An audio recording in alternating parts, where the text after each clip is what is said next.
Praise the Lord. सभी भाई बहनों को जय मसीह की। हमारे सभी प्रिय दर्शकों का हमारे YouTube चैनल में स्वागत किया जाता है। परमेश्वर के प्रियों, आज हम आए हैं बाइबल से लेकर एक नए संदेश के साथ। 7 युग क्या हैं? मेरे प्रिय भाई बहनों, बाइबल दर्शाती है युगवाद इतिहास की व्याख्या करने का एक ऐसी पद्धति है जो कि परमेश्वर के कार्य और उद्देश्यों को मानव जाति के मध्य भिन्न समयों में विभाजित करता है। अक्सर वहाँ 7 युगों की पहचान की जाती है। इस लेख में हम पवित्र शास्त्र में पाए गए 7 मूलभूत युगों तक ही स्वयं को सीमित रखेंगे। प्रथम युग को निर्दोषता का युग कहकर पुकारा जाता है। परमेश्वर के प्रियों, इस युग में अदन की वाटिका में रहने वाले आदम और हव्वा की समयावधि पाई जाती है। इस युग में परमेश्वर की आज्ञाओं में से जैसे नंबर 1, पृथ्वी को संतानोत्पत्ति से भर देने, नंबर 2, पृथ्वी को अपने अधिकार में लेने, नंबर 3, जानवरों के ऊपर शासन करने, नंबर 4, वाटिका की देख रेख करने की, नंबर 5, भले और बुरे के ज्ञान के वृक्ष के फल को ना खाने की थी। परमेश्वर ने अवज्ञा करने पर भौतिक और आत्मिक मृत्यु के दंड की चेतावनी दी थी। इस युग की अवधि थोड़े ही समय की रही थी और इसका अंत आदम और हव्वा के द्वारा वर्जित फल को खाने और वाटिका से निकाल बाहर कर दिए जाने के समय समाप्त हो जाती है। दूसरे युग को विवेक या अंतःकरण का युग कहकर पुकारा जाता है। परमेश्वर के प्रियों, इस युग की अवधि अदन की वाटिका से आदम और हव्वा को बाहर निकाल दिए जाने के पश्चात जल प्रलय तक लगभग 1656 वर्षों तक रही। यह युग प्रदर्शित करता है कि मनुष्य को यदि उसकी स्वयं की इच्छा और विवेक, जो कि धरोहर में पाए हुए पाप के स्वभाव के द्वारा दागदार हो गई है, के ऊपर छोड़ दिया जाए तो वह क्या करेगा। इस युग के 5 मुख्य पहलू हैं। नंबर 1, सर्प के ऊपर श्राप। नंबर 2, स्त्रीत्व और बच्चा जनने में परिवर्तन। नंबर 3, प्रकृति के ऊपर श्राप। नंबर 4, भोजन के उत्पादन के लिए मनुष्य को कार्य किए जाने के लिए मजबूर करना। और नंबर 5, बीज के रूप में मसीह की प्रतिज्ञा का दिया जाना है, जो सर्प शैतान के सिर को कुचल देगा। तीसरा युग मानवीय शासन का युग है, जो उत्पत्ति 8 में आरंभ हुआ। परमेश्वर ने इस पृथ्वी पर से एक परिवारों को फिर से मानवीय जाति को आरंभ करने के लिए बचाते हुए जल प्रलय से नष्ट कर दिया था। परमेश्वर ने नूह और उसके परिवार से निम्न प्रतिज्ञाएं की और निम्न आदेशों को दिया। नंबर 1, परमेश्वर फिर से पृथ्वी को शापित नहीं करेगा। नंबर 2, नूह और उसका परिवार इस पृथ्वी को लोगों से भर देंगे। नंबर 3, वे सृजे हुए जानवरों के ऊपर शासन करेंगे। नंबर 4, उन्हें उनका मांस खाने की अनुमति दी गई। नंबर 5, मृत्यु दंड की व्यवस्था को स्थापित किया गया। नंबर 6, अब फिर कभी भी पूरे संसार में जल प्रलय नहीं आएगी। नंबर 7, परमेश्वर की प्रतिज्ञा का चिन्ह मेघ धनुष होगा। नूह के वंश के लोग बिखरे नहीं थे और उन्होंने परमेश्वर के आदेशानुसार पृथ्वी को भर दिया। इस प्रकार इस युग के अपने उत्तरदायित्व को पूर्ण कर दिया। जल प्रलय के 325 वर्षों तक पृथ्वी पर रहने वाले एक गुंबद का निर्माण करने लगे, जो उनकी एकता और घमंड का एक बड़ा स्मारक था।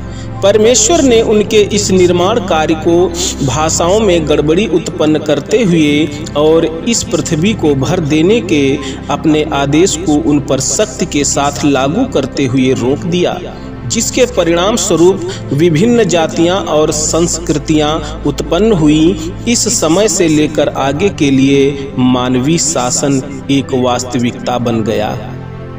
चौथे युग को प्रतिज्ञा का युग कहकर पुकारा गया है, जो कि अब्राहम की बुलाहट के साथ आरंभ होते हुए कुलपतियों के जीवन के द्वारा आगे बढ़ते हुए मिस्र से यहूदी लोगों के निर्गमन के साथ समाप्त होता है, जो कि लगभग 430 वर्षों का रहा है। इस युग में परमेश्वर ने एक ऐसी बड़ी जाति को विकसित किया जिसे उसने उसके चुने हुए लोगों के रूप में चुन लिया। प्रतिज्ञा के युग के समय में मूल प्रतिज्ञा अब्राहम के साथ बांधी हुई वाचा थी। यहाँ पर शर्त रहित वाचा की कुछ मुख्य बातें दी गई हैं। नंबर 1, अब्राहम से एक बड़ी जाति उत्पन्न होगी जिसे परमेश्वर स्वाभाविक और आत्मिक समृद्धि के साथ आशीषित करेगा। नंबर 2, परमेश्वर अब्राहम के नाम को ऊंचा उठाएगा। नंबर 3, परमेश्वर उन्हें आशीषित करेगा जो अब्राहम की संतान को आशीषित करेंगे और उन्हें शापित जो उसे शाप देंगे। नंबर 4, अब्राहम में इस पृथ्वी के सारे परिवार आशीष पाएंगे। यह यीशु मसीह और उसके उद्धार के कार्य में पूर्ण हुआ है। नंबर 5, इस वाचा का चिन्ह खतना होगा। नंबर 6, यह वाचा जो इसहाक और याकूब के साथ दोहराई गई थी लेवल इब्रानी लोगों और इस्राएल के 12 गोत्रों तक ही सीमित रही। 5वें युग को व्यवस्था का युग कहकर पुकारा जाता है। यह लगभग 1500 वर्षों तक चलता रहा, जब तक कि इसे यीशु मसीह की मौत के पश्चात निलंबित नहीं किया गया था। यह युग सहस्त्र वर्ष में कुछ संशोधनों के साथ पुनः आरंभ हो जाएगा। व्यवस्था के युग के मध्य में परमेश्वर विशेष रूप से मूसा की व्यवस्था के द्वारा यहूदी जाति के साथ कार्य किया, जो कि निर्गमन 19 अध्याय और 23 अध्याय में पाया जाता है। इस युग में याजकों के द्वारा मंदिर की आराधना को निर्देशित किया है, जिसमें अतिरिक्त दिशा निर्देशों को परमेश्वर की ओर से आए हुए प्रवक्ताओं और भविष्यवक्ताओं के द्वारा कहा गया है। अंततः वाचा की प्रति लोगों की अवज्ञा के कारण इस्राएल के गोत्रों ने प्रतिज्ञा की हुई भूमि को खो दिया और बंधुआई के अधीन हो गए। छठा युग वह युग है जिसमें हम अब रहते हैं, जिसे अनुग्रह का युग कहा जाता है। यह मसीह के लहू में नई वाचा के साथ आरंभ हुआ। अनुग्रह का यह युग या कलीसियाई युग दानियल 9 अध्याय 24 के 69वें और 17वें सप्ताह के मध्य में प्रकट होता है। यह मसीह की मृत्यु के साथ आरंभ होता है और कलीसिया के बादलों में उठा लिए जाने के साथ समाप्त हो जाता है। यह युग विश्वव्यापी है और इसमें यहूदी और अन्य जाति दोनों ही सम्मिलित हैं। अनुग्रह के इस युग के समय में मनुष्य का दायित्व यीशु परमेश्वर के पुत्र के ऊपर विश्वास करना है। इस युग में पवित्र आत्मा एक सांत्वना देने वाले के रूप में एक विश्वासी के भीतर वास करता है। यह युग पिछले लगभग 2000 वर्षों से चला आ रहा है और कोई नहीं जानता कि इसका अंत कब होगा।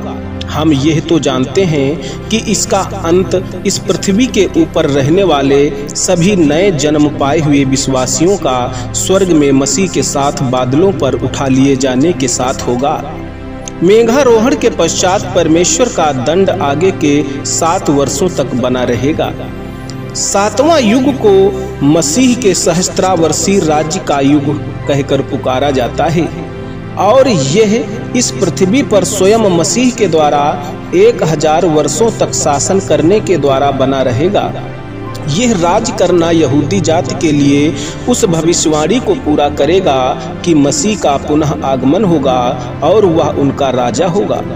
राज्य में प्रवेश करने वालों में अनुग्रह के युग के नया जन्म पाए हुए विश्वासी और क्लेश काल के 7 वर्षों में बचे रहने वाले धर्मी लोग होंगे।